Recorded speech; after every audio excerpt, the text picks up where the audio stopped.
Welcome to Chillin' 101. We hope this video helps. You start by signing in and verifying access now. Do not stall. Create your EzfN Dev account with a work email, then enable two-factor authentication and store recovery codes securely.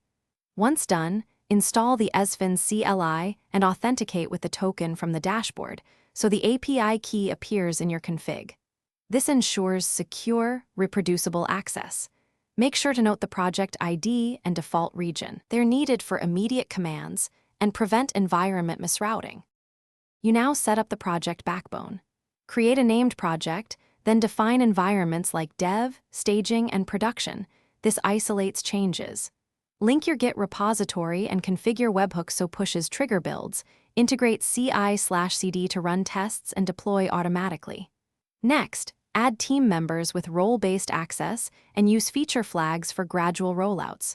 Once configured, run a test deployment to staging and verify logs and health checks. This prevents surprises when promoting to production. You finish by promoting a validated build to production and tagging the release so rollbacks are traceable. Monitor metrics and set alerts for error rates, latency spikes, and failed background jobs. These signals matter. If a deployment fails, start by inspecting logs and recent config changes, then verify environment variables and token expiry. Expired tokens are a common culprit. If issues persist, revert to the previous tagged release. Open an incident with detailed logs, and iterate on the fix before redeploying. Thanks for watching. Consider subscribing if we helped you.